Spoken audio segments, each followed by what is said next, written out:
Hello, and welcome back to the Simplifiers podcast, where we take topics in work and in life and simplify them. And friends, all this spring, we have been talking about things related to the job market. We're specifically helping those job seekers out there that might be in transition right now.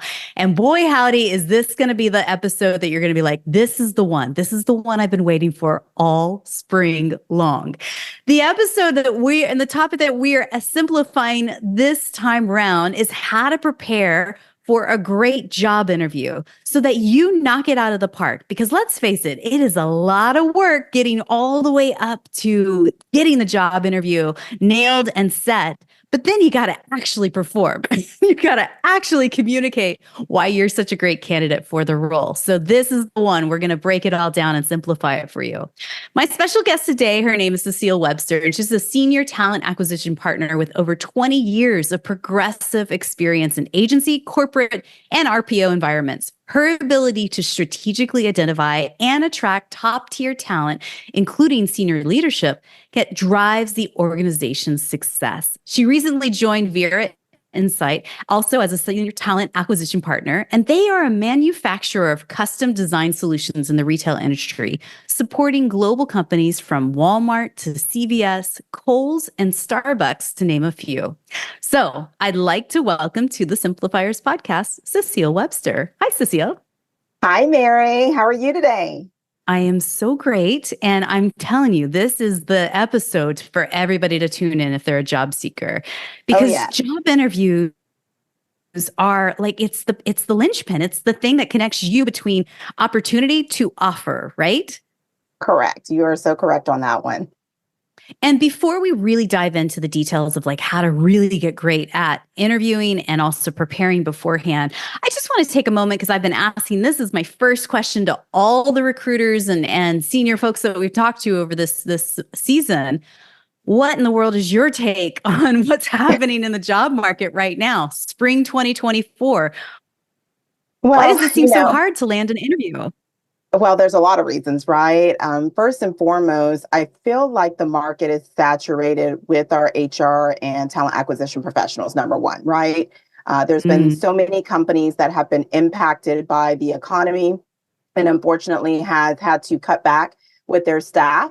And unfortunately, the first staff to go or that you're seeing to go is HR, right? Whether it be position elimination, consolidations, or, handing it off to management to handle their own hiring, right? So that's number one, is that the market is saturated with not necessarily the same talent, but kind of that same area where people are looking. And then secondly, I think that a lot of companies are really focusing on how can I get a 2-for-1, right? Not just hiring a recruiter, not just hiring an HR professional, but how can I hire someone within our HR group that can do a combination of, talent management as well as talent acquisition. So I feel like those are the two things that I'm seeing. And thirdly, it's compensation, right? Where we were making a certain amount with our last employer, we may not see that. We may see a decline somewhat in the market when it comes to compensation or total package. And that's impacting, our people. We don't want to take too much of a drastic pay cut because it's our lifestyle. It's what we've been accustomed to. So I feel like those are the three things that are impacting and making it very difficult. I can definitely speak to that because even a year ago, I was in the same boat and I was on the market and it was saturated and I was seeing some of the same things that I'm seeing now. Has it gotten better? Yes. But is it still a challenge? Absolutely. Do you feel like there are other industries or divisions that are on high demand right now? So if HR's got a glut of great talent out there in the market, are there others that are just really, people are desperate to find great talent for those roles and not finding them? Absolutely. I believe that technology and healthcare are at the utmost importance right now, right? Especially coming out of post-COVID. We heard about, obviously, shortages during that time, but even coming out of it, things have changed. People are finding what's important to them. and looking at the work status, whether it be on-site, remote, hybrid. But if I had to say, what are the top 2 to 3, it would definitely be in that technology realm, engineering, and then healthcare. And it's interesting you should say that with tech, because what I have noticed and learned over the last few months as well is that Mm-hmm. people are looking for top talent that are experts in their field and experts in AI, how to use AI prompting in new ways and new workflows for the work that you have maybe been doing for the last 10 years. That's the critical piece as well, right? Absolutely. I actually just took a session through DFW, Texas Recruiters Network. Michael Goldberg was the speaker. And I had an opportunity of listening to him about how you're incorporating AI into recruiting and some of the challenges. And so I am constantly always looking at resources, speakers, where I can actually gain a little bit more knowledge, because let's face it, I've been doing this for over 20 years and AI was nowhere in the picture. And now things are changing, they're evolving. And you can't stay stagnant. You cannot stay in the same place that you were. Yes, we have basic 101 recruiting, but what's going to set you apart? And so AI is definitely on the forefront. My current company we're actually looking for an IT director with an AI focus. And that's just going to trickle down to obviously talent acquisition. So yeah, it's definitely on the forefront for many companies. Makes sense. Well, so let's start at the very beginning. For anyone to be a great applicant, they've got to have a great resume, right? So Yeah. what makes a great resume in your opinion? Well, my opinion is going to be one thing, right? It's going to be what does HR or TA say? What is the definition of a great resume, right?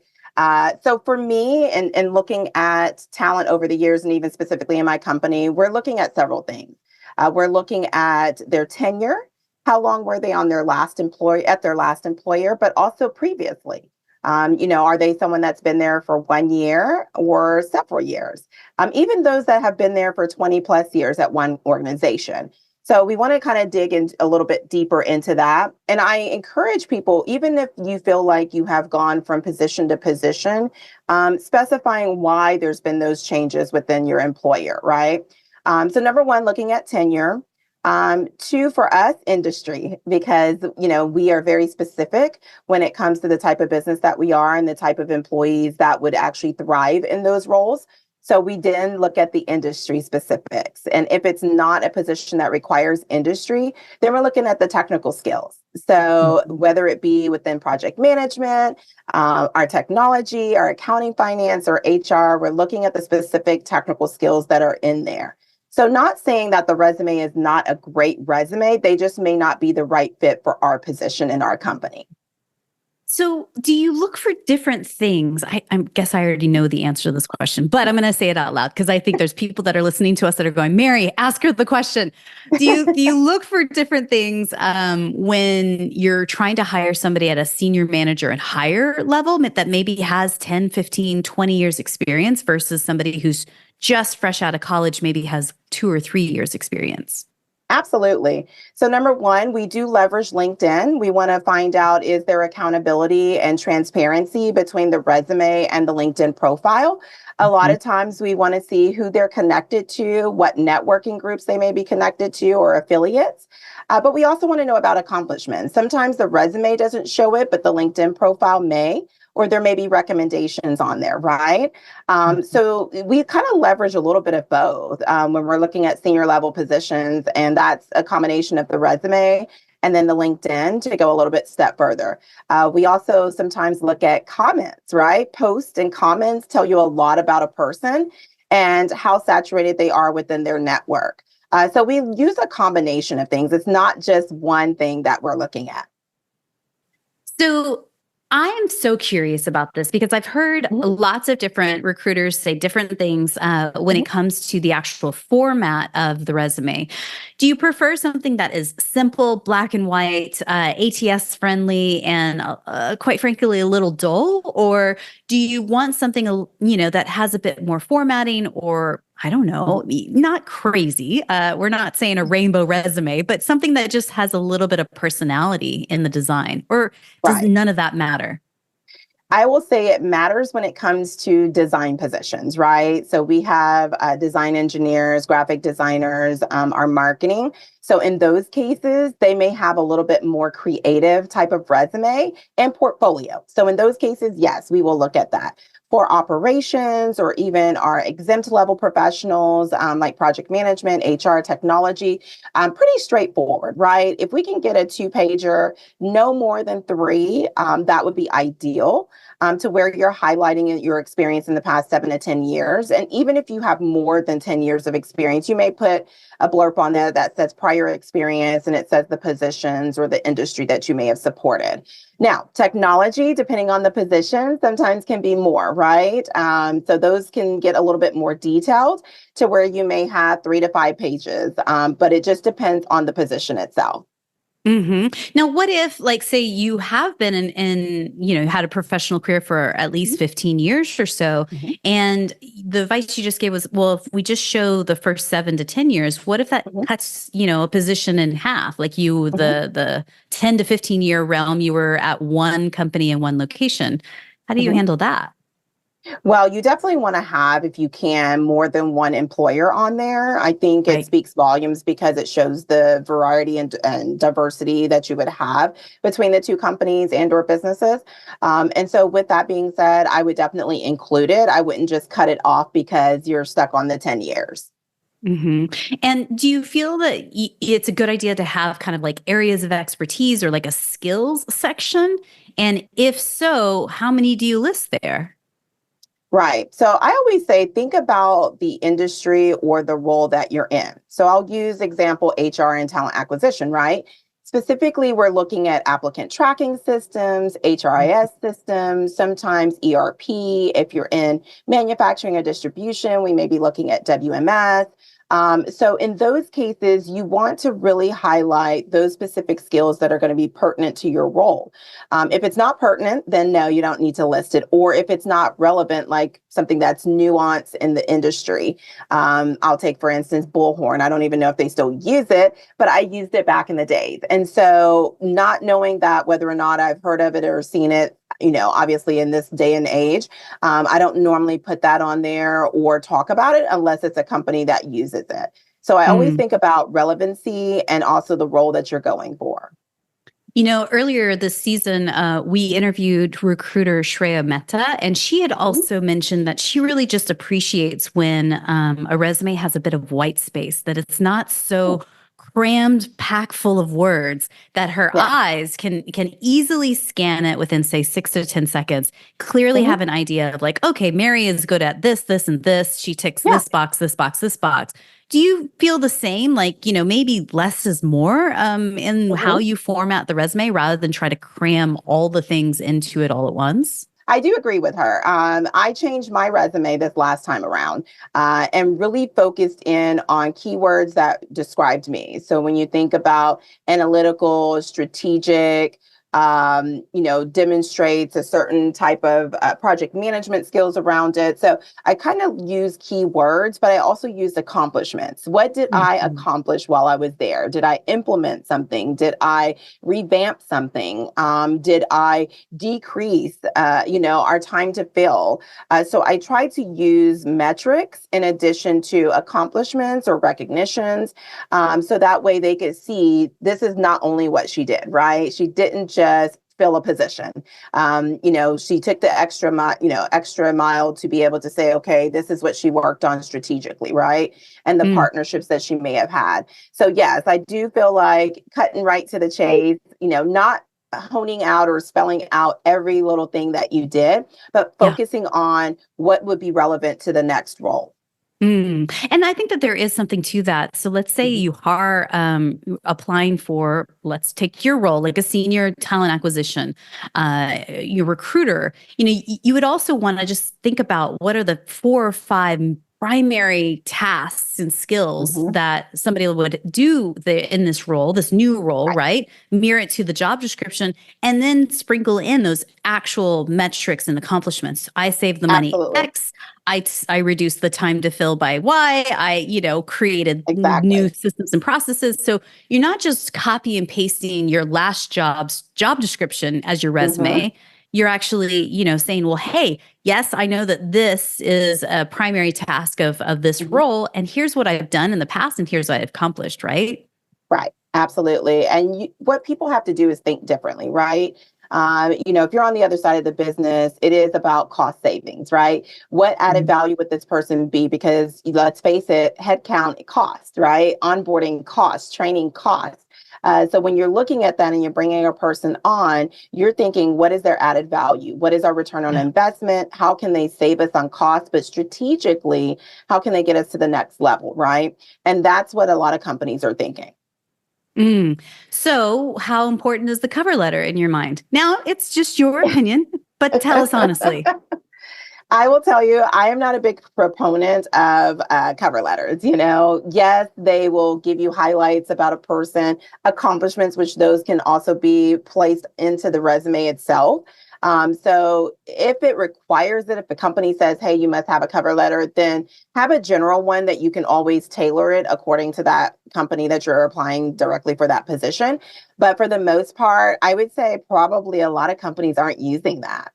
It's a hot topic. Some people love them. It Some people is. hate them. And quite It frankly, is. I can't imagine how any recruiter has any time to read 600 cover letters if they're getting Yeah. 600 applicants for a job within Yeah. 48 hours.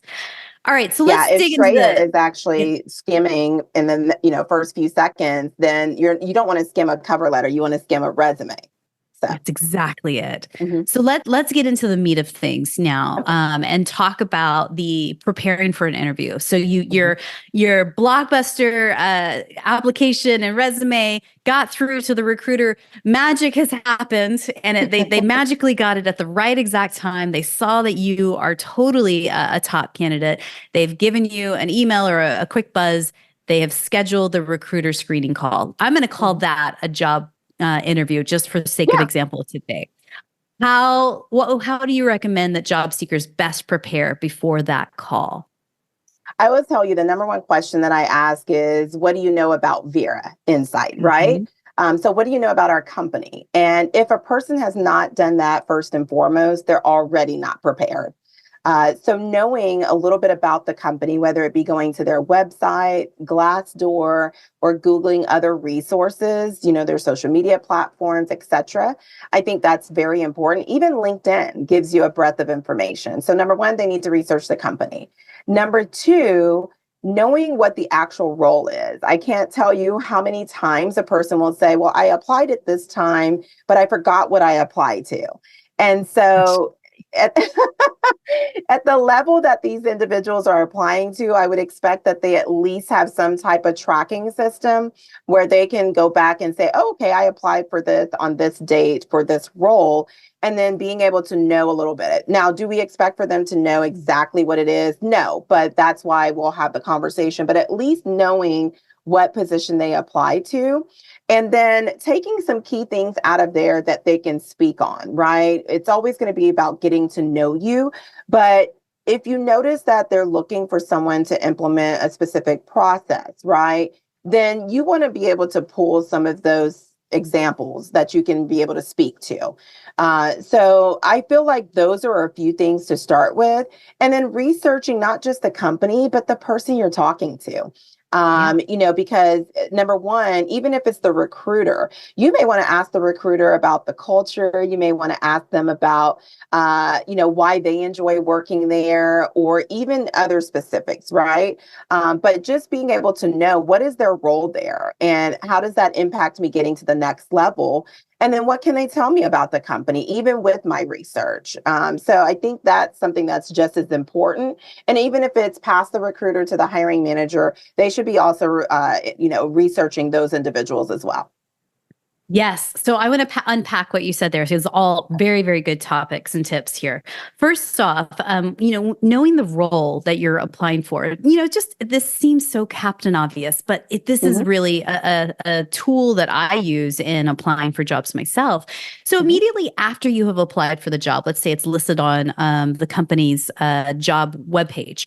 Take the entire webpage and copy and paste it into a Word doc and save it, and here's the rec for so-and-so job into your My Documents, so you've got your My Documents organized by company name folder and then job inside the company, date I applied. And inside that folder should have your resume, your cover letter, if you're doing one, and the job rec itself. So what happens is that you're not going back to the company's website to see, oh, let me go look back at the rec there, because it's going to be gone more than likely. Once they've closed the applications, they're going to probably remove the URL off their website, and then, oops, you can't find it. That's what I'm imagining is happening to these people that are like, what job did I apply for again? And then they ask for you to send the job description, which I have no problem doing, but it also shows, okay, if they're at this level and they're already asking me for this, you know, and it requires that level of detailed, then we already are starting off not on a great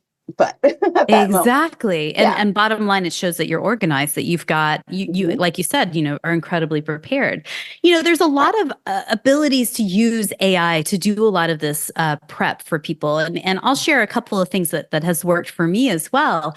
You know, if you're using ChatGPT and you have a 4.0 subscription, which right now only costs $20 a month, you can do a lot of this using ChatGPT as your buddy, your assistant. You know, research so-and-so company's core values, mission, and vision statement. It will spit it back out to you. Digest this job description and, you know, give me a grid of the top 10 questions that a recruiter is going to ask me based on behavioral, technical skills, et cetera, leadership skills. So ChatGPT is such a incredible tool to help you do a lot of this legwork, but then you just got to do the work, you know, and actually read the prep work, and rehearse the questions, understand, make note cards of the company details, so that when you show up day of the call, right, you're knowledgeable, you're calm, cool, collected, and you're confident, right? Right, absolutely. And you never know when you're going to have to use that information and spit it back out to the person you're speaking with and still follow up with the question. So again, it makes you know, one, that you've done your research, but two, that you're engaged.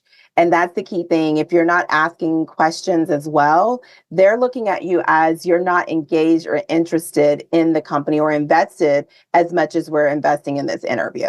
So those are some key things. The other thing is most of us spend time on social, right? So, you know, you can use ChatGPT. You can also use like YouTube. Sometimes even the social platforms outside of LinkedIn, like Facebook with some of the companies, or Instagram, they'll put, you know, their company information and or culture out there. So I think that also speaks volumes. That's a really good point. So let's talk about the people that you've maybe interviewed over the years that fumbled it up.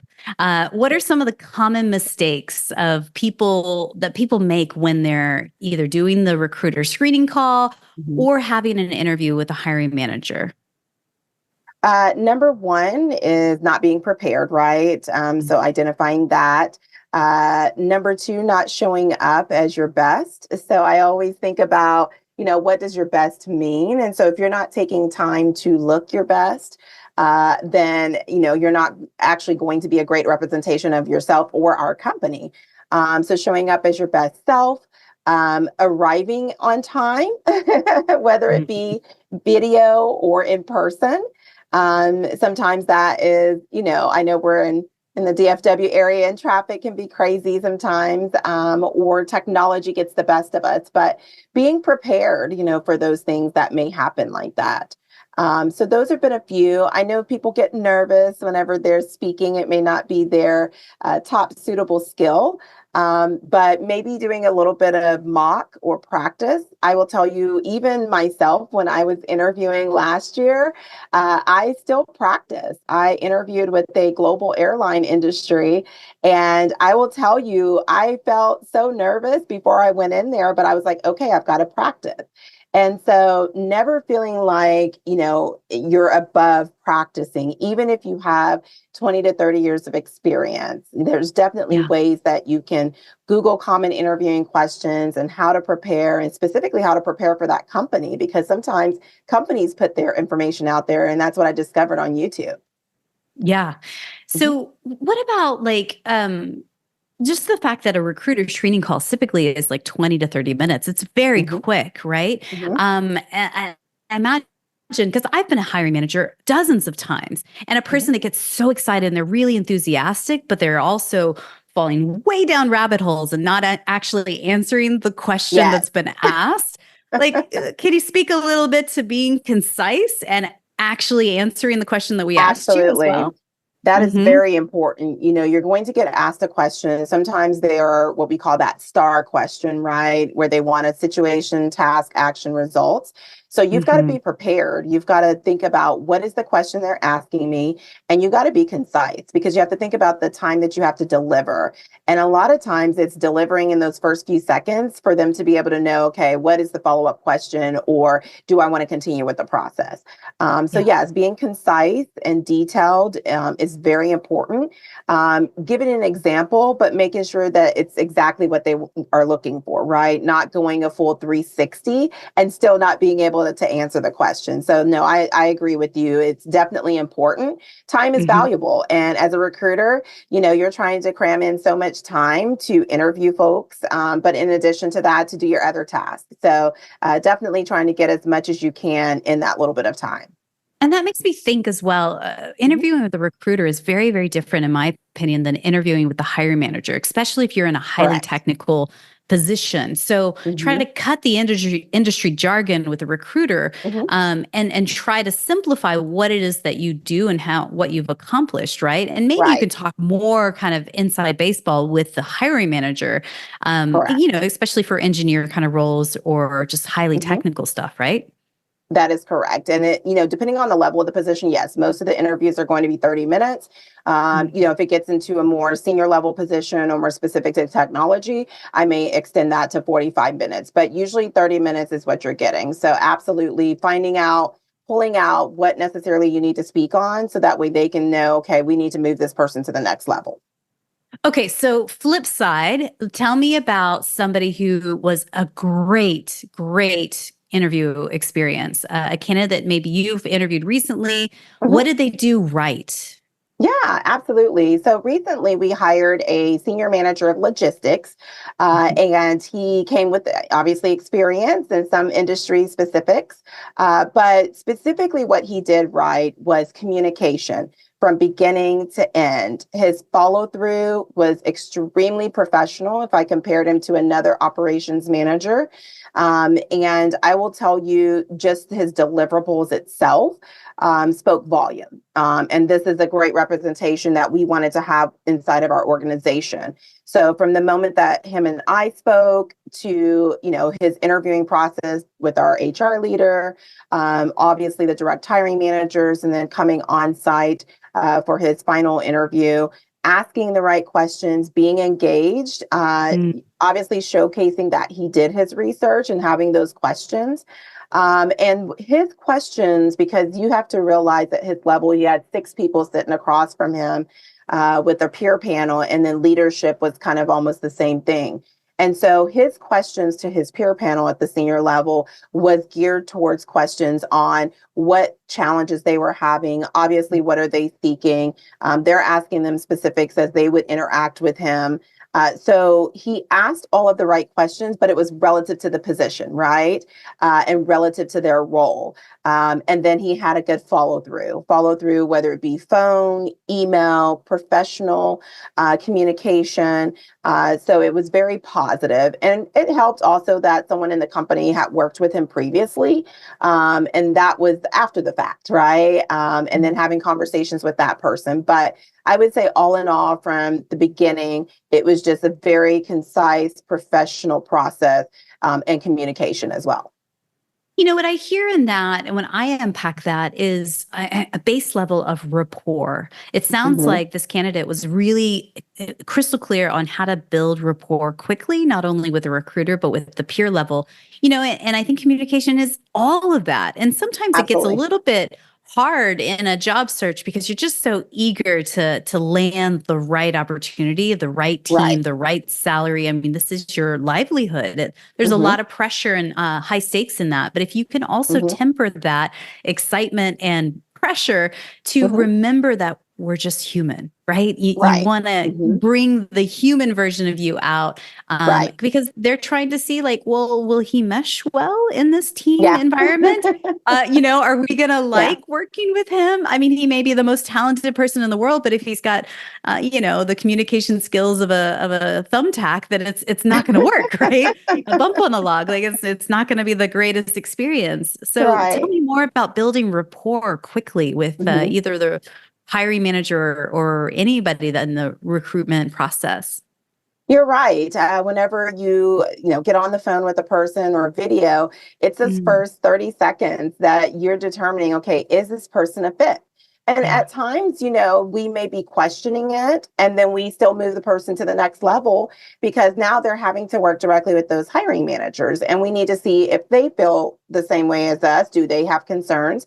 And a prime example is a candidate that, our HR leader was kind of questioning whether or not he had the skills and fit. And then he met with the direct hiring managers, and they're like, yes, let's move him, to our on-site and final process. So that's a prime example of, sometimes you just have to take it and push it a little bit further, but it is Yeah. building the rapport. And he stayed on top of, our communication as well. He was able to speak to his experience. And, he said, if there's any concerns, here's what I had to do coming into this role. And I didn't have the experience or as much exposure. So he provided a follow up example that says, look, take a chance on me. And here's why. This company did the same thing. And I was able to progress within 12 months to these roles.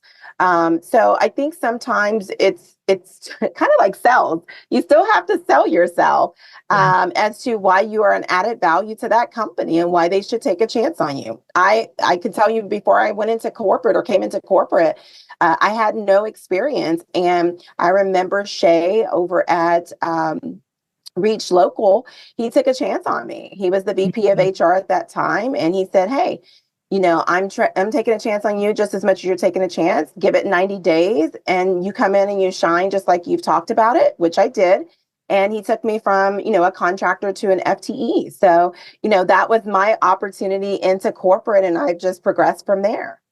I love it. And, I think that there is a lot of that. As a job applicant and a job Mhm. seeker, you're also trying to find the very best boss that you want to work for, because Absolutely. that's just, face it, your whole reality at that company is really dependent on that hiring manager, who you're going to report to.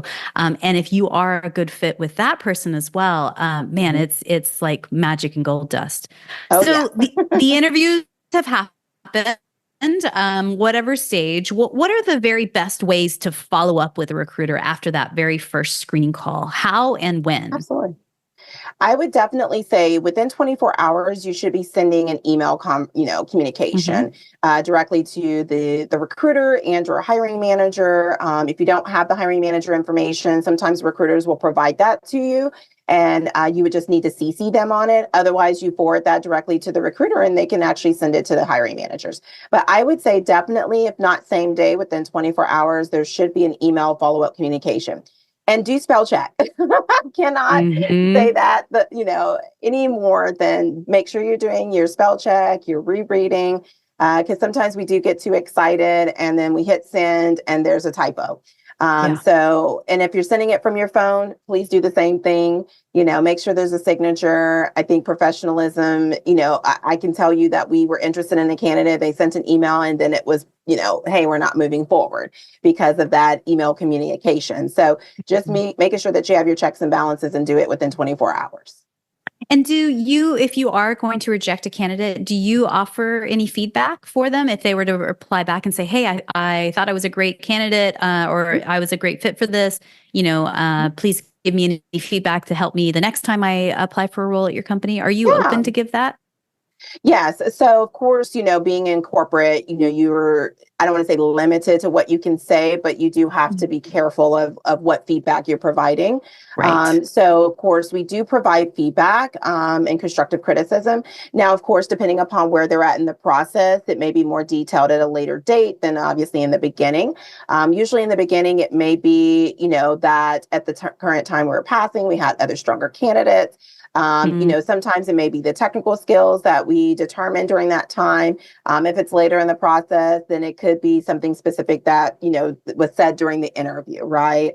To assess that a little bit further. So it just depends on what it is. We're not going to give them too much information that, we're obviously putting our company in a risk. So, of course.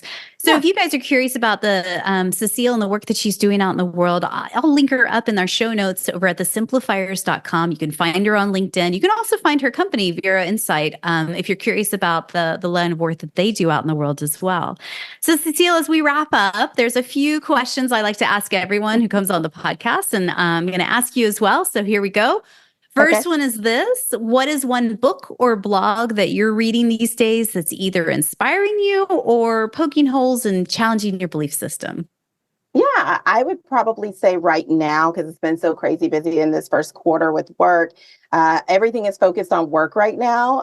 So I actually am reading a book called What the Heck is EOS? And it's a entrepreneurial operational business process by Gino Wickman. It is something that is required by our new hires to read. And so I am actually going back and finishing up reading that. It's also applied within our company.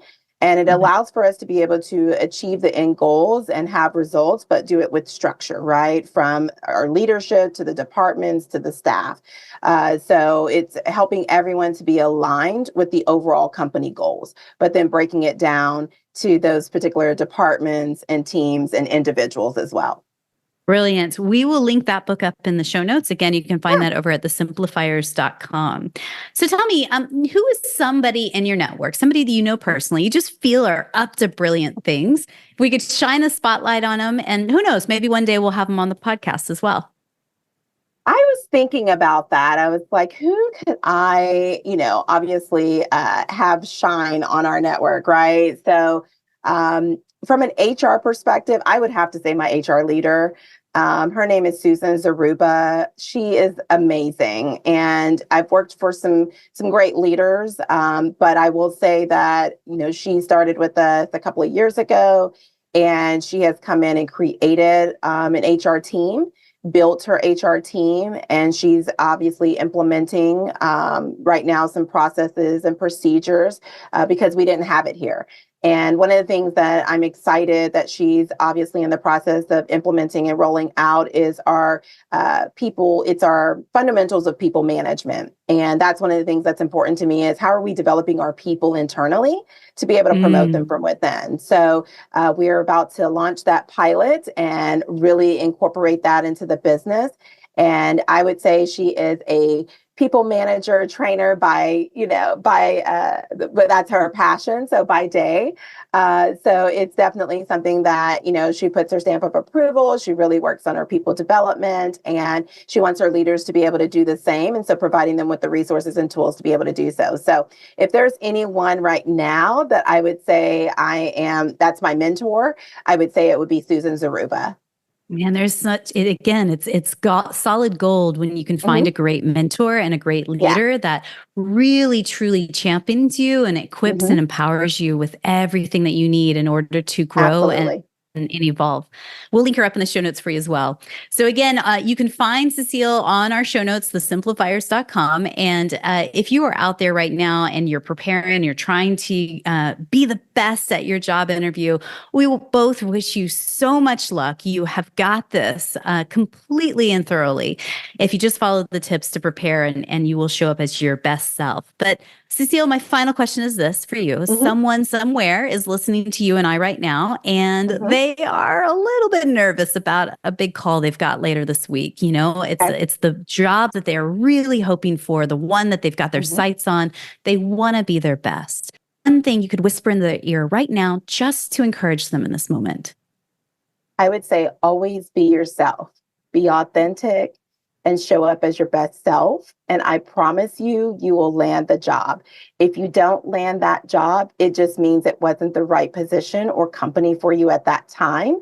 And I can tell you, I've been on that other side and I know how that feels.